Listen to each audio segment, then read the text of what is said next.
반갑습니다.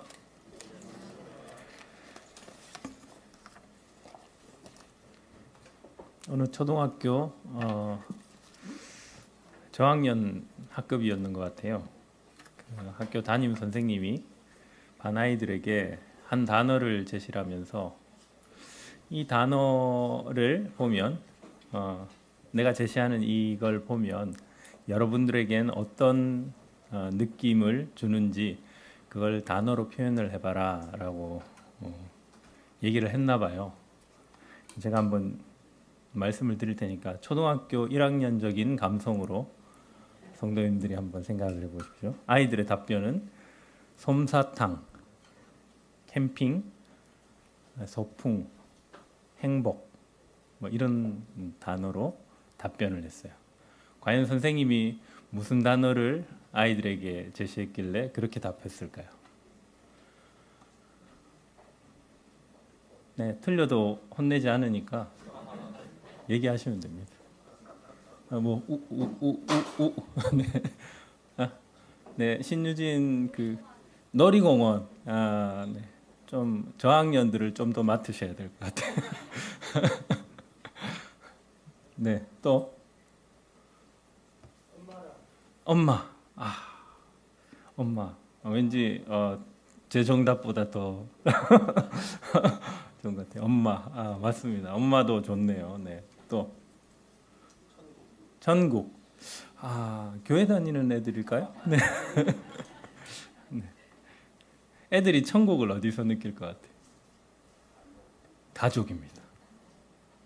가족이라는 단어, 가정이라는 단어를 제시했을 때 아이들이 솜사탕 같다, 캠핑 같아요, 행복인 것 같아요 이렇게 답변을 했어요. 동의하십니까? 근데 오늘날 TV를 틀면 금쪽 같은 내 새끼, 결혼지옥, 이혼 숙녀 캠프 보면 볼수록 이 가정이라는 것이 문제투성이구나, 참 쉽지 않구나, 저렇게 어려우니까 요즘 세대들은 아예 뭘 안 하죠? 결혼을 안 하는 문화가 대중적입니다. 심지어 저희 아들, 큰아들도 한 번씩 저희가 이제 저희는 아이들을 다 키웠지만 옛날을 회고하면서 이제 금쪽 같은 내 새끼를 보면서 저때 저랬어야 되는데 이렇게 틀어놓고 보고 있는데 슥 지나가면서 이제 큰아들이 한 번씩 던지는 말이 있었어요. 과거에 저런 거 자꾸 보여주면 결혼 안 하려고 그럴 텐데 이러면서 그런 얘기들을 해요. 네. 가정은 우리 머릿속에 또 우리 이상 속에 또 우리 마음 속에는 고향 같고 정말 행복의 근원인 것 같고 그리고 솜사탕 같이 달콤하게 그런 이상으로 자리 잡고 우리 아이들에게도 그렇게 비춰지는 것 같아요. 얼마 전에 집사람이 8살 때 선민이가 쓴 편지, 손편지를 사진 찍어가지고 가족 단톡방에 딱 올리면서 선민아 사랑해 뭐 이러면서 눈물 뭐 이렇게 표시하고 있는데 근데 갱여사가 와서 그래 이러면서 그런데 그때 8살인 큰아들이 그 엄마를 달래는 그 내용을 보니까 너무 마음 따뜻한 거예요.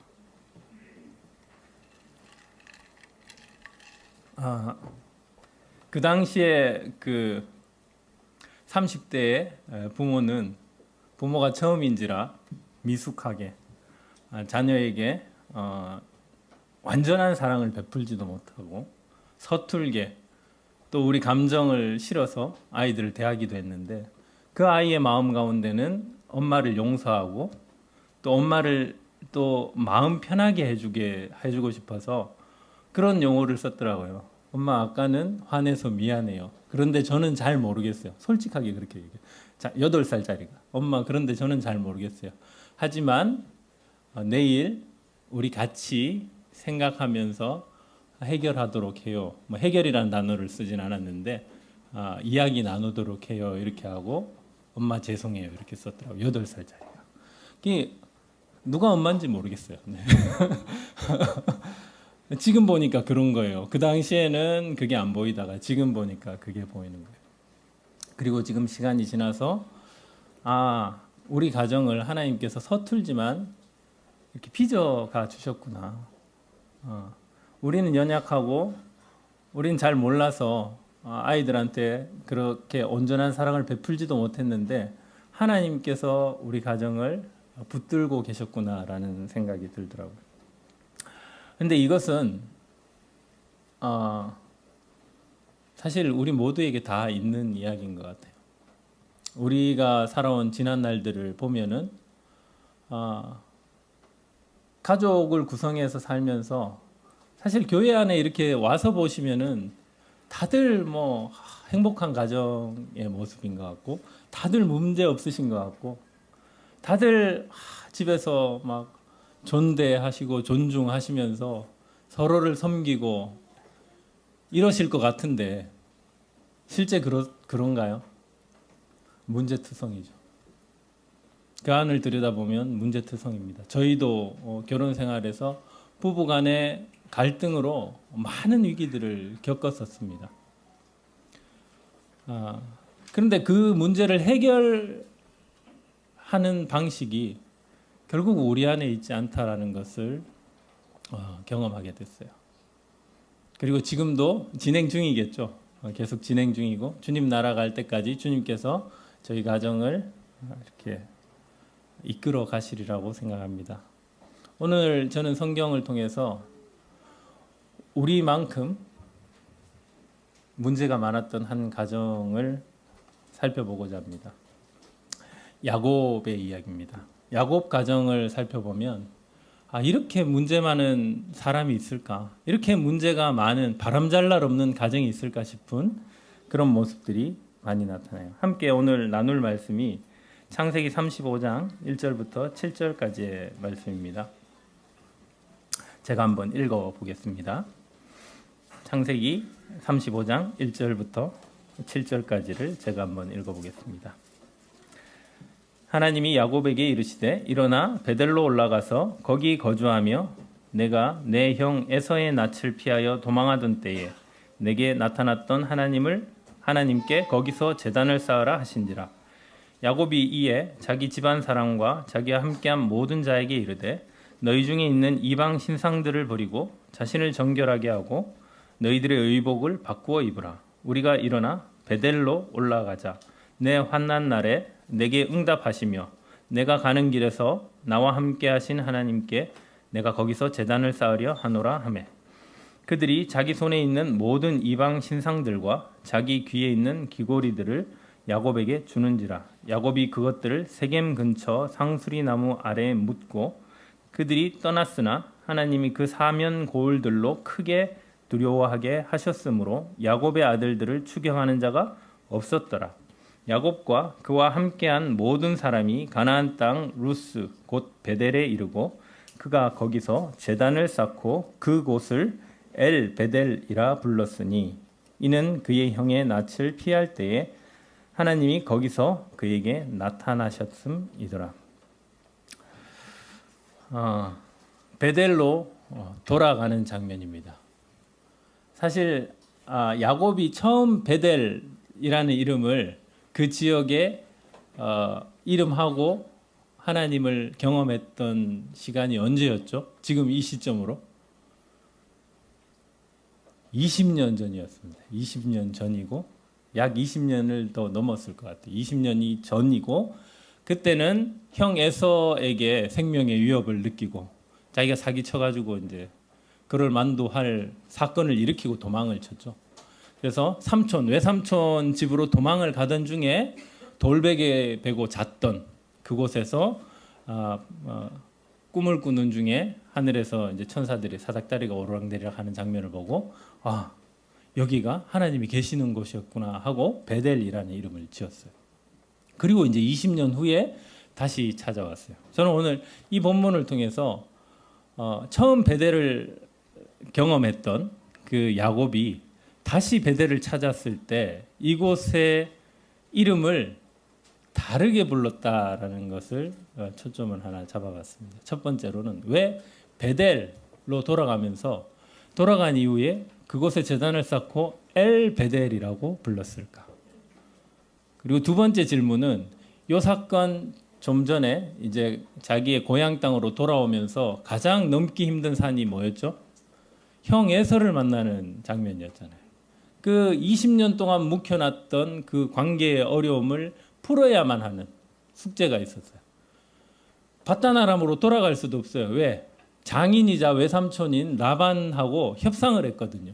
이제 더 이상 서로 뺏고 뺏기고 이런 관계 말고 서로 건들지 말자라고. 표면적으로는 뭐 삼촌과 외삼촌과 조카가 나눌 대화가 아닌데 그들이 워낙 수에 능한 사람들, 계산에 빠른 사람들, 야곱이라는 속임수에 능한 사람보다 한 단계 더 위에 있던 그 외삼촌과 이렇게 협상을 했어요. 서로 건너가지 말자, 서로 침범하지 말자 하고 협상하고 헤어졌기 때문에 더 이상 뒤로 갈 수도 없어요. 이젠 고향으로 가야만 하고 형과의 문제를 해결해야만 하는 그런 상황 앞에 놓였을 때 그 사건에 하나님께서 희한한 경험을 하게 하시잖아요. 형과의 문제도 해결하기 벅찬데 어떤 한 사람과 밤새 씨름하는 장면이 하나 등장하죠. 야복강에서 씨름하는 장면. 거기서 하나님께서 야곱에게 새로운 이름을 주세요. 뭐였죠? 이스라엘이라는 이름을 주셨습니다. 왜 뚱딴지 같이 그 순간에 하나님께서 야곱에게 이스라엘이라는 이름을 주셨을까? 그리고 그 이스라엘이라는 이름이 과연 그 상황에서 하나님께서 어떤 의미로 야곱에게 주셨을까? 그 두 가지 질문을 생각하면서 오늘 본문을 한번 살펴보고자 합니다. 베델의 뜻이 뭡니까? 베델의 뜻. 하나님의 집이라는 뜻입니다. 그럼 엘 베델은 뭘까요? 네? 전능하신 하나님의 베델. 그죠? 베델은 하나님의 집인데 하나님의 집이에요. 엘 베델이라 하면. 하나님의 집. 왜 그렇게 또 엘 베델이라고 왜 했을까? 그러면 처음에 베델이라고 했던 것과 굳이 엘 베델이라고 이름을 바꾸면서 야곱은 도대체 어떤 심정 때문에 그렇게 이름을 바꿔서 불렀을까를 한번 생각을 해봤으면 좋겠습니다. 그 전에 창세기 28장 16절로 한번 돌아가 보겠습니다. 처음 베델을 경험했을 때의 이야기입니다. 16절부터 제가 좀 읽어보겠습니다. 야곱이 잠이 깨어 가로되, 이때는 이제 형을 피해서 도망가면서 밧다나람을 향해 하란을 향해 가면서 중간에 밤이 맞았을 것 같아요. 그래서 이곳에서 이제 유숙을 한 거죠. 잠이 깨어 가로되, 이제 자다가 갑자기 깼어요. 여호와께서 과연 여기 계시거늘 내가 알지 못하였도다. 꿈에서 이제 천사가 오락내락 하는 모습을 봤던 거죠. 이에 두려워하여 가로되, 두렵도다 이곳이요 다른 것이 아니라 이는 하나님의 전이요 이는 하늘의 문이로다 하고, 야곱이 아침에 일찍이 일어나 베개하였던 돌을 가져 기둥으로 세우고 그 위에 기름을 붓고 그곳 이름을 베델이라 하였더라. 이 성의 본 이름은 루스더라. 야곱이 소원하여 가로되, 하나님이 나와 함께 계시사 내가 가는 이 길에서 나를 지키시고 먹을 양식과 입을 옷을 주사 나로 평안히 아비 집으로 돌아가게 하시오면 여호와께서 나의 하나님이 되실 것이요 내가 기둥으로 세운 이 돌이 하나님의 전이 될 것이요 하나님께서 내게 주신 모든 것에서 10분의 1을 내가 반드시 하나님께 드리겠나이다 하였더라. 자, 베델이라는 이름을 지었던 이유가 환상 중에 꿈속에서 만났던 그 환상 때문에 이렇게 여기가 하나님의 전이구나라고 이제 야곱이 서원을 합니다. 어떤 서원을 하죠? 하나님께서 나와 함께 계셔서 이 길에서 내가 지금 이 가지 못한 길, 가보지 않은 길, 그리고 형을 피해서 도망가는 이 길, 어떤 위협이 있을지 모르는 이 길에서 나를 지켜주시고, 그리고 먹을 떡과 입을 옷을 주사, 그러니까 이제 내가 먹고 살 수 있도록 도와주시고, 내가 평안히 아버지 집으로 다시 돌아오게 해주신다면, 그러면 하나님을 내 하나님으로 인정해 드릴게요 라는 서원입니다. 어떤 기도 같으세요? 하나님과 거래를 하는 것 같은 기도죠.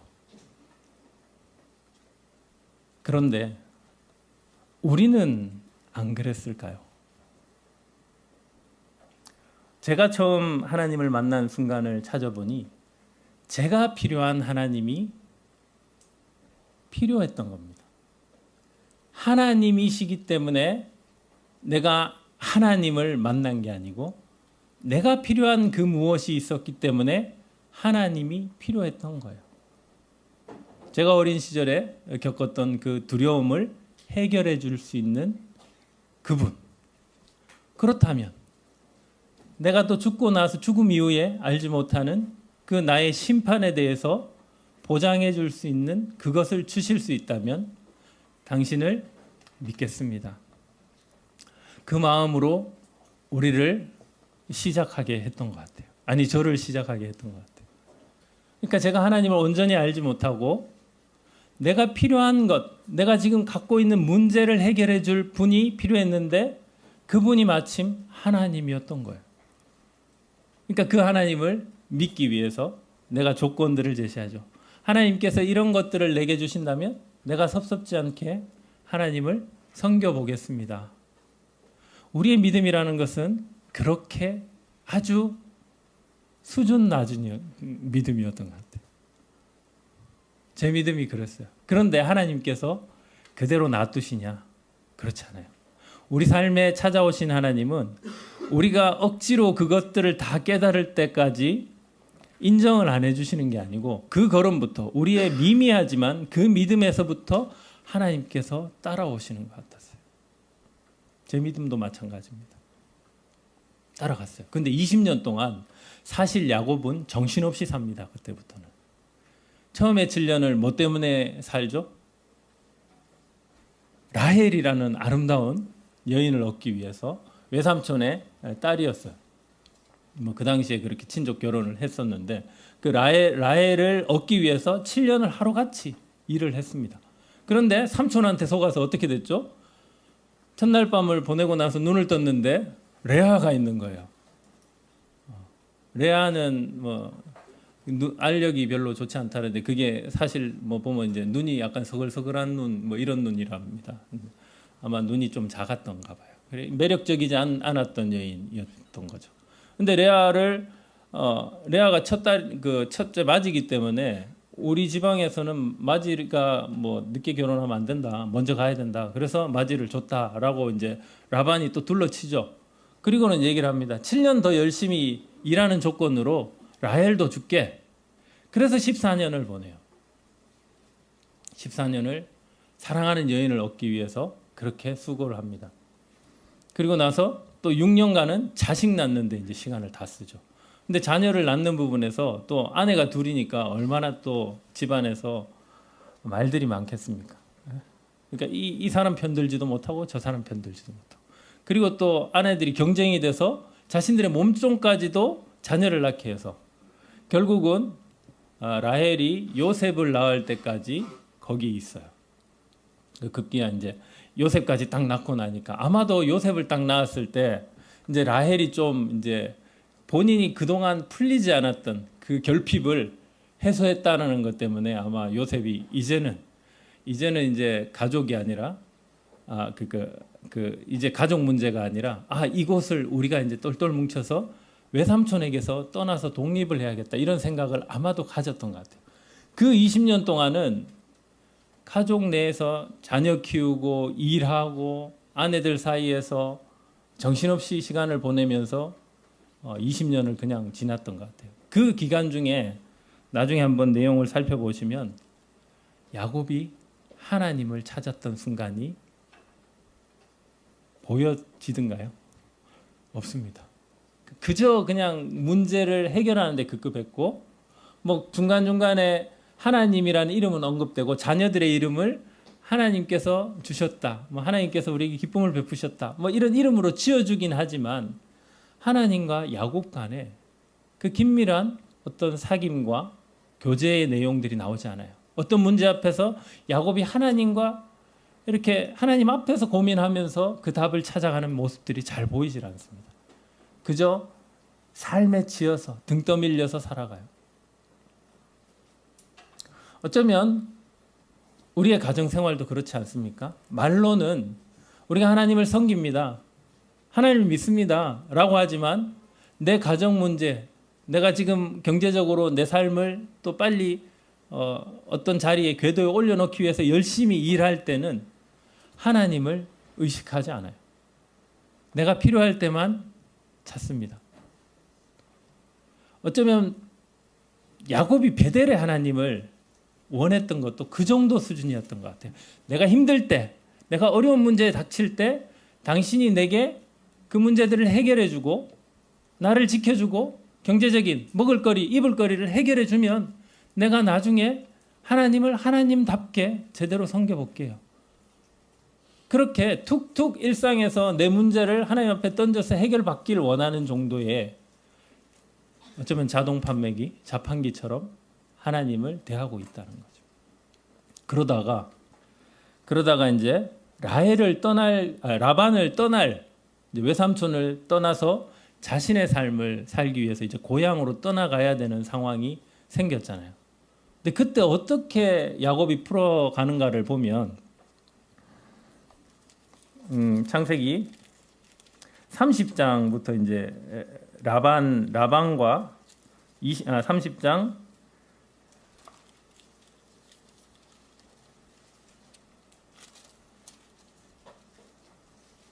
25절부터네요. 25절부터 여기서 이제 25절에 보면 라헬이 요셉을 낳은 때에 야곱이 라반에게 이르되 나를 보내어 내 고향 내 본토로 가게 하시되, 이제 라반에게 얘기를 해요. 내가 이제 고향으로 가겠습니다. 그런데 이제 자기가 그냥 나갈 수 없잖아요. 자신도 여태까지 20년 동안 여기서 수고하고 노력했는데 그동안 열정페이로 또 가족이라고 가족끼리 그런 거 계산하는 거 아니야 이러면서 아마 착취를 했던 것 같아요. 노동 착취를 당하면서 자신의 재산이라고 따로 떼놓은 게 없어요. 경계가 없는 거예요. 니께 내 거고 내게 내 거다 이러면서 라반이 아마 속였던 것 같아요. 그러니까 자기가 가진 자신의 소유가 없으니까 이제 라반을 잘 구슬려서 자기가 자기 몫으로 좀 떼가기를 원했던 것 같습니다. 그래서 라반이 아주 혹할 만한 제안을 하죠. 내가 열심히 수고했고 하나님께서 삼촌을 축복하셔가지고 내가 와서 이만큼 이제 가축들이 많아졌는데 이 중에 흠이 있어 아롱지고 뭐 색깔 얼룩덜룩하고 이런 양들만 내게 주시고 나머지 양들은 다 삼촌의 소유입니다. 이렇게 해서 얘기를 하죠. 그러니까 라반이 좋다 그렇게 하자 그래놓고 그렇게 약속을 해놓고는 돌아서서는 점 있는 거를 다 뺏고 흠 있는 거 다 빼서 자기 자식들을 줘버리죠. 그러니까 실제로 야곱 몫이 거의 없도록 만들어 놓은 상황이 돼요. 근데 야곱이 아마 그것까지도 계산을 했던 것 같아요. 그래서 그렇게 된 다음에도 계획이 있죠. 자기 나름대로 방식을 통해서 그게 실제로 그렇게 가능한 건지는 모르겠는데 얘들이 그 가축들이 교미를 할 때 뭐 어떤 특별한 민간 뭐 그런 방식이 있는가 봐요.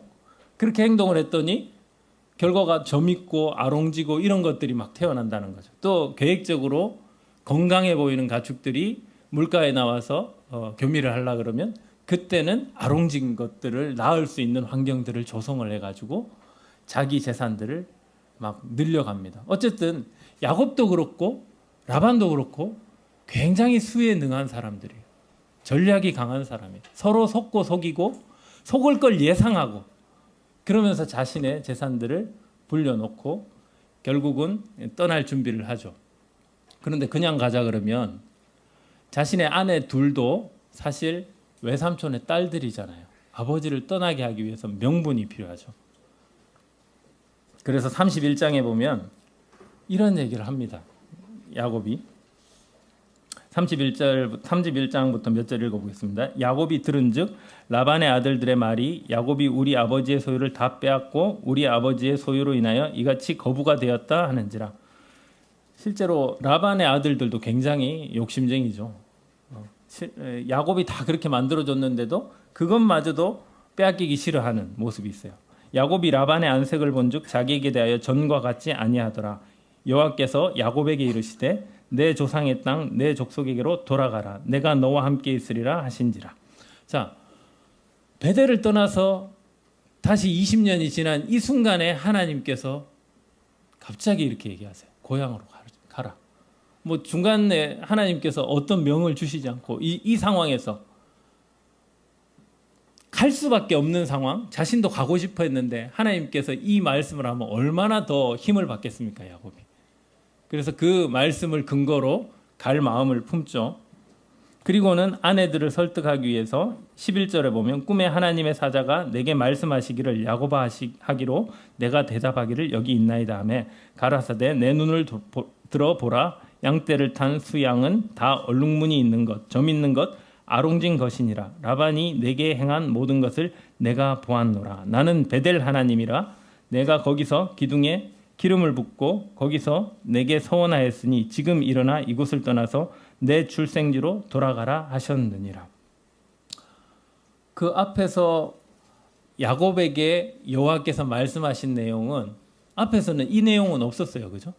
분명히 그냥 고향으로 가라라는 말밖에 없었는데 야곱이 자기 아내들한테 얘기를 할 때는 굉장히 상세한 내용이 다시 나옵니다. 실제로 야곱이 이렇게 하나님께 들었는지는 모르겠는데 제 생각엔 그런 것 같지 않아요.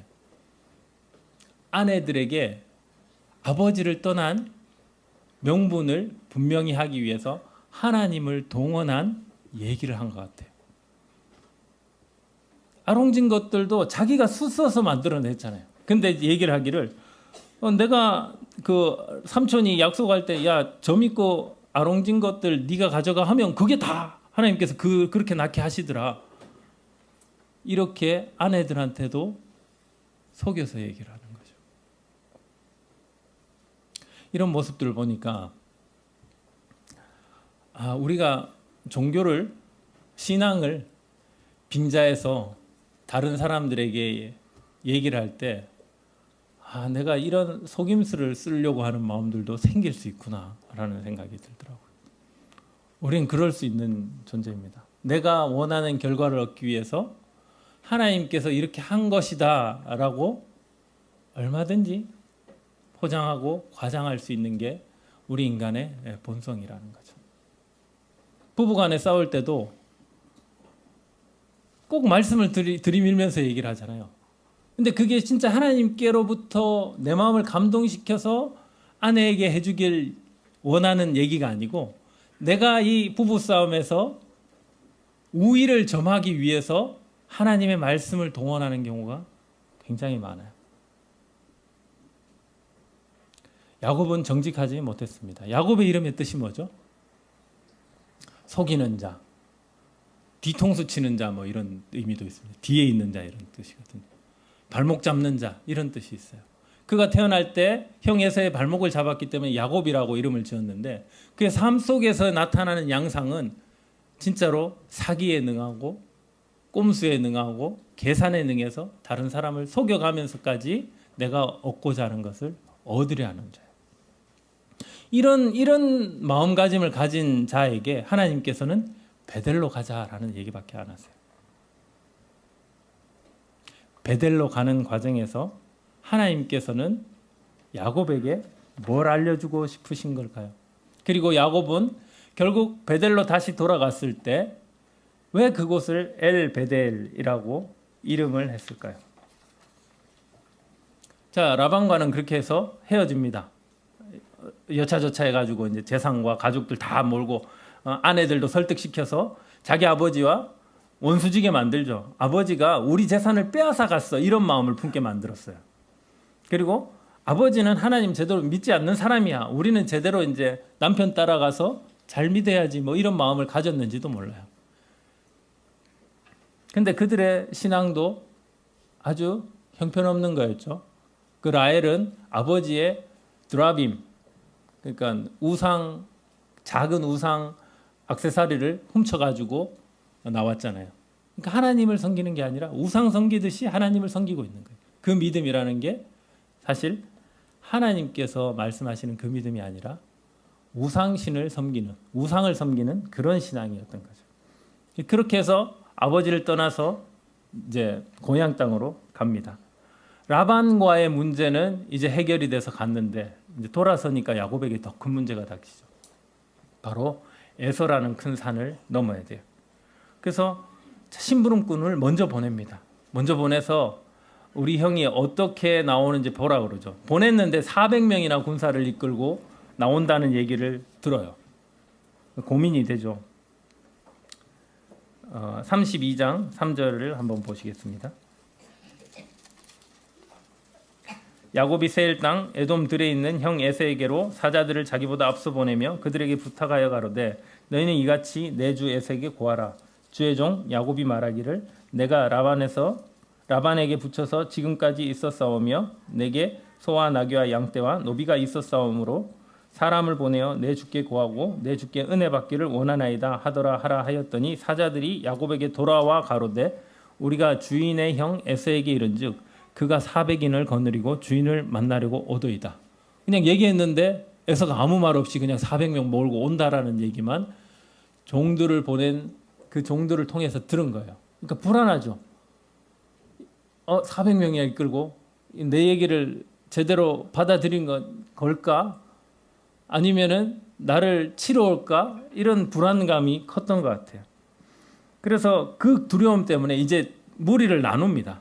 혹시 한쪽 무리를 치면은 그 다음 무리라도 도망을 가는 방식을 취해요. 자기 나름대로 야곱은 이런 수를 계속 쓰면서 이 문제를 해결하려고 합니다. 그리고 급기야 예물들을 준비를 해서 예물 준비한 1팀 먼저 보내고 그 뒤에 또 있습니다. 그 뒤에 또 있습니다. 이렇게 해서 그 형 에서의 마음을 살려고 뇌물로 살려고 하는 마음까지도 있었던 거죠. 근데 그렇게 하더라도 그게 어떤 결과를 낳을지 야곱이 모르는 거예요. 진퇴양난이죠. 지금 상황에서 내가 어떤 결과를 맞을지 몰라요. 그리고는 무리를 다 떠나보내고 홀로 야복 나루에 이제 머물러 서서 특별한 경험을 하게 됩니다. 24절 야곱은 홀로 남았더니 어떤 사람이 날이 새도록 야곱과 씨름하다가 자기가 야곱을 이기지 못함을 보고 그가 야곱의 허벅지 관절을 치매 야곱의 허벅지 관절이 그 사람과 씨름할 때 어긋났더라. 자, 어떤 사람이 등장을 해요. 나중에 알고 보니 이것은 천사였고 그리고 하나님께서 야곱을 축복해서 이스라엘이라는 이름을 주기 위해서 재현하신 상황입니다.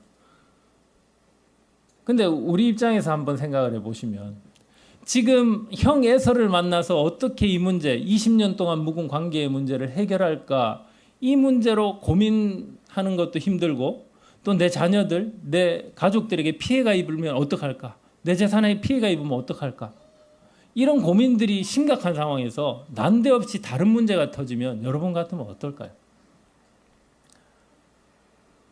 하나님을 원망하는 것도 커질 거고 도대체 내 삶에 이런 문제가 왜 생길까?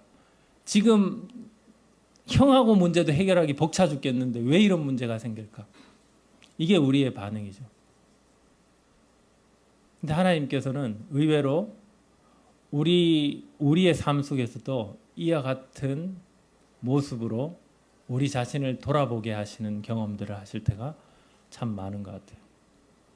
저도 가족 내에서 많은 문제들을 겪다가 다른 문제를 탁 경험하게 되면 와 이렇게 힘든데 또 이런 문제까지 나한테 겹치면 나는 어떻게 해야 돼? 이런 생각을 하는데 희한하게도 다른 문제를 처리하면서 내 모습을 보게 되는 경험들도 상당히 많이 하게 됩니다. 내 가족의 문제를 막 고민하고 있는데 다른 사람의 문제 혹은 직장 내에서 다른 분의 문제를 내가 조언해야 될 상황이 나오잖아요. 근데 조언을 하면서 나 자신을 보게 되는 그런 경험들도 하게 되더라고요. 하나님께서는 야곱이 자기 스타일대로 이 문제를 해결해 나가는 순간에 개입하신 거예요. 멈춰 세워서 너로서는 이 문제를 해결할 수 없어. 그리고 너는 먼저 나하고 이 문제에 다뤄보자라고 하신 것 같아요. 근데 제가 아무리 살펴봐도 이 야복 강가의 씨름은 하나님이 이기신 것 같은데 도대체 이스라엘이라는 이름을 왜 주셨을까라는 질문을 늘 하게 됐었어요. 야곱이 진 것 같은데 그 장면에 이렇게 나오잖아요. 자기가 질 것 같으니까 환도뼈를 쳤다고 어긋나게 했다고. 그럼 이긴 거잖아요. 이길 수 있는 능력도 있는 그분이, 이분이 또 하나님이시니까. 야곱 주문 간단하게 해결하실 수 있는 이 하나님께서 자기가 이겨놓고 야곱에게는 왜 네가 졌어가 아니고 네가 이겼어 라는 말을 하셨을까요? 한번 고민해 보셨어요? 왜 이스라엘이라는 이름을 주셨을까? 도대체 우리가 하나님을 이긴다는 건 뭘까? 하나님한테 고집 부려서 내가 원하는 결과값 얻는 게 하나님을 이긴 걸까? 에서와의 문제가 풀릴 수 없는 과제인데 그 문제가 순적히 해결되는 게 내가 하나님을 이기는 걸까? 내가 이 하나님을 동원시켜서 이 전쟁에서 이겨내는 것, 내가 원하는 결과값을 얻는 게 내가 하나님을 이긴 걸까? 이런 질문들을 해볼 수 있잖아요. 내가 뭘 이겼는지 알지 못하면 여기서 아무것도 못 배웁니다. 저는 그 생각이 들었어요. 하나님께서 야곱에게 이스라엘이라는 이름을 주신 건 예수 그리스도를 보고 계신 겁니다. 야곱이라는 사람은 그 야복 강가에서 죽어야 될 사람이에요. 자기 죄로 하나님과 상관없는 인생을 살고 자기가 뜻하는 바대로 자기 삶의 주인이 돼서 하나님조차도 섬기는 대상이 아니라 자기의 삶에 동원시키는 대상으로서 생각하는 그런 하나님을 오해하고 엉터리같이 우상처럼 섬기는 그 야곱은, 그리고 항상 자기의 지혜와 자기의 꼼수와 자기의 실력을 의지했던 그 야곱은 하나님의 공의 앞에 죽어야 될 사람입니다. 바로 우리죠. 우리. 하나님도 내가 라헬이 훔쳐왔던 드라빔처럼 나도 하나님을 그냥 소유하고 당신이 이런 거 해주면 나의 하나님으로 섬겨드리리라 했던 그 베델에서 처음 하나님께서 원했던 그 수준의 야곱처럼 우리도 하나님을 그런 대상으로 생각하고 살아가고 있다라는 거예요. 그 앞에 우리는 죽어야 됩니다. 죽어도 할 말이 없는 자들입니다. 심판받아 마땅한 자들이에요. 근데 하나님께서 그의 환도뼈를 골절시키시고 이렇게 얘기하시는 거예요. 네가 이겼다. 왜 그러셨을까요? 내가 약속하는데 널 반드시 내 자녀로 삼겠다. 지금 이 상태로 널 내버려 두지 않겠다. 내 아들 예수 그리스도의 형상으로 너를 이끌어 가겠다. 네 인생을 내가 끝까지 책임져 가겠다. 야곱의 인생은 그렇게 해서 요셉과 함께 이집트에 가는 데까지 하나님께서 이끌어 가세요. 하나님께서는 야곱이라는 사람에게 참 생명과 참된 하나님의 승리가 무엇인지 그것을 야곱에게 주시기 위해서 그 야복 강가에 씨름을 하게 하시고 야곱이라는 육신을 의지하는 그 야곱 옛사람은 쳐서 무력하게 만들어버리시고 이제는 하나님의 능력으로 하나님의 열심으로 너를 끝까지 참된 생명으로 이끌어 가겠다 약속하신 이스라엘이라는 이름을 주신 거예요. 하나님은 그 계약서에 이렇게 얘기하신 거예요. 무한 책임. 내가 끝까지 너를 책임진다. 내가 반드시 너를 살려낸다. 앞으로도 네 삶에 온갖 문제들이 다 들춰지겠지만 그러함에도 불구하고 내가 내 아들 예수 그리스도를 통해서 너를 반드시 새 생명으로 살려내겠다. 야곱에게뿐만 아니라 우리를 살려내신 하나님의 계획이 이스라엘이라는 이름 안에 담겨져 있습니다. 자기 백성을 저희 죄에서 구원해내는 것, 그것이 하나님께서 우리에게 주신 승리예요. 우린 죄 때문에 죽을 수밖에 없는데 아들 예수 그리스도를 통해서 우리를 살려내시겠다라고 약속하시고 그것을 신실하게 성취해 나가시는 것이 하나님께서 우리에게 베푸신 승리라는 거예요. 그래서 우리에게 얘기하시는 거예요. 이 형편없는 우리가 하나님 앞에서 이렇게 고백할 수 있는 겁니다. 주님, 당신으로 인하여 제가 살아났습니다. 당신으로 인하여서 제가 거듭났습니다. 아들의 형상을 회복해 가고 있습니다. 감사합니다.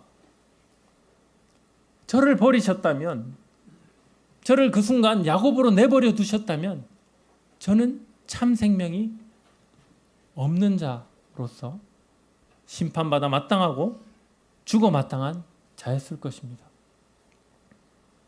이것이 하나님께서 이스라엘이라는 이름을 우리에게 주신 이유입니다.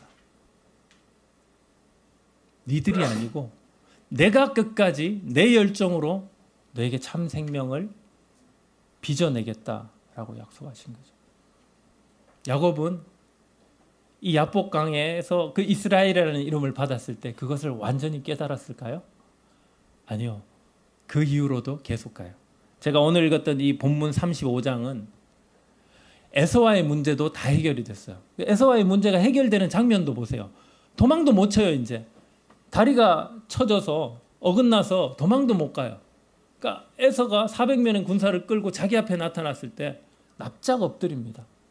죽으면 죽으리라. 아, 나는 이제 죽었구나. 이런 심정이었을 것 같아요. 그런데 그 전에 야복강에서 만난 이스라엘이라는 이름을 주신 그 하나님을 신뢰함으로 그 순간 그냥 납작 엎드리고 형에게 용서를 구합니다. 근데 형이 자기가 예상했던 반응으로 나타나지 않아요. 안고 괜찮다. 용서했어요 이미. 하나님께서 그 과정을 인도하시는 거죠. 우리가 생각하고 계산하고 이렇게 흘러가지 않았어요. 하나님께서 에서에게도 역사하시는 겁니다. 그러고 나서 형 문제가 해결되고 났을 때 그 다음에 34장에서 자녀 문제가 터지죠. 디나가 세겜 추장 하몰의 아들 세겜에게 추행을 당합니다. 욕보임을 당하죠. 그래서 지금 이 가나안 땅에 자기가 온 지도 얼마 안 된 야곱이 그 이미 세력을 갖추고 있는 나라를 갖추고 있는 그 세겜 족속들에게 자기가 또 생명의 위협을 당할 수 없으니 할례 받으면 같이 지낼 수 있다. 내 딸을 또 아내로 줄 수 있다. 이런 조건을 제시했어요. 그런데 할례를 다 세겜 족속이 다 할례를 행하고 난 다음에 시므온과 레이가 둘째 셋째 아들이 가가지고 남자들을 다 죽여버리죠. 난리가 났습니다. 야곱은 이제 큰일 났다고 생각하죠.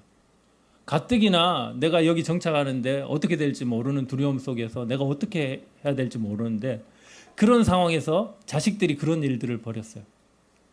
그런데 그 자식들이 아버지에게 대꾸를 합니다. 반항을 해요. 아니 그러면 우리 동생 여동생이 그렇게 그런 취급을 당해도 괜찮다는 말입니까? 하고 아버지에게 대들죠. 그 다음에는 자식들이 아버지를 속이는 일들이 생겨요. 요셉 문제로 인해서 형제들이 둘러싸서 요셉을 나중에 팔아버리는 사건. 그리고는 짐승에게 물려 죽였다고 아버지를 속이는 사건. 그러니까 야곱의 가정에는 계속 문제가 이어져요. 그런데 우리가 생각할 수 있는 건 이스라엘의 하나님이 포기하시지 않는다는 거예요. 그 야곱 가정을 끝까지 쫓아가십니다. 결국 요셉을 통해서 이집트 땅에서 이 가정을 완전히 회복시키는 사건이 일어나죠. 그리고 요셉과 형제들의 관계도 풀어지게 하나님께서 이끌어 가세요. 하나님의 지혜로 또 하나님의 함께 하심으로 요셉과 그 형제들의 마음을 녹이고 그 자녀들까지도 관계를 회복하게 만드시는 사건이 쭉 성경에서 창세기 50장까지 이어지고 있어요. 우리의 가정들도 야곱 가정처럼 야곱이 경험한 이 35장까지의 과정처럼 지금도 우리는 진행 중일까요? 그렇지만 우리가 이 가정에 대해서 포기하고 낙심하지 않아도 될 이유는 바로 하나님께서 우리에게 약속하신 이름 이스라엘이라는 이름 때문입니다. 그러면 이제 마지막으로 제가 시간을 많이 썼는데 왜 베델이 엘 베델이 됐을까? 저는 처음 야곱이 베델이라는 것을 생각했을 때 내가 소유하는 하나님의 집, 아까도 말했듯이 우상처럼 내가 필요로 하는, 내가 원할 때 나에게 도움을 주는 그 정도의 수준으로 하나님을 생각했다면 엘 베델이라는 것은 하나님의 베델이라는 겁니다. 내가 생각할 땐 내 집을, 내가 세워야 될 나의 삶을 내가 지켜내는데 하나님이 필요했다라고 여겼다면 이제 하나님을 경험하면서 야곱이 바뀐 거예요. 이렇게 얘기합니다. 베델이라는 것은 하나님의 것이구나. 우리 가정도 내가 세우는 것이 아니고 하나님이 주인이 돼서 세워 가시는 거구나. 주인이 바뀌는 겁니다. 그래서 우리 구원이라는 것이 주인이 바뀌는 문제예요. 내가 단지 심판받지 않고 천국 가는 게 구원이 아니고 우리의 주권이 하나님께로 완전히 이양된 게 우리의 행복의 시작인 겁니다. 우리의 구원의 근원인 겁니다. 그래서 엘 베델이에요. 우리 가정이 내 거라고 생각해서는 안 돼요. 하나님의 손에 맡겨진 거예요. 내가 너를 이끌어가서 이 베델에 거하게 하는 거다. 네가 나를 베델을 지어놓고 나를 모시는 게 아니고 내가 내 집에 너희를 불러들어서 참된 생명으로 살아갈 수 있게 해주는 근원이다. 내가 너의 주인이야. 그것을 야곱이 어쩌면 알지 않았을까. 그래서 베델이 아니요, 나의 야곱의 베델이 아니라 하나님의 베델이었구나. 다시 불러주셨을 때 그 많은 시련들을 겪은 후에 야곱이 고백했던 엘 베델, 그리고 이스라엘, 그 하나님께서 우리의 삶도 신실하게 이끌고 끝까지 책임지고 하나님의 열심으로 우리를 지어 가시리라고 믿습니다. 기도하고 마치겠습니다. 아버지 하나님, 참으로 문제투성이며 스스로에게 속는 저희가 바로 그 야곱입니다. 속이는 자들입니다. 이러한 자를 하나님께서 참아주시고 또 저희 삶에 찾아와 주시고 끝까지 책임지시기로 하시고, 저희가 잘못된 길로 갈 때는 또 저희를 일깨워 주시고 저희의 허벅지를 쳐가면서까지 저희가 배울 수 있게 하시는 하나님의 사랑에 감사와 찬양을 돌려드립니다. 주님, 저희가 참 어리석고 고집센 자들이라서 앞으로도 많은 경험들을 통해서 하나님을 알아가게 하시겠지만, 주님, 저희가 이제는 그 하나님의 선하신 뜻과 열정과 열심을 알고 그 하나님 앞에 순종하는 기쁨을 배워갈 수 있게 하여 주시길 구합니다. 저희 삶을 엘 베델로 찾아와 주시고 하나님의 그 집에 저희를 불러들여 주시고 끝까지 저희를 포기하지 아니하시고 이스라엘로 삼아 주심을 참으로 감사드립니다. 주님 홀로 영광과 찬양을 받으시길 구합니다. 주 예수 그리스도 이름으로 감사하며 기도했습니다.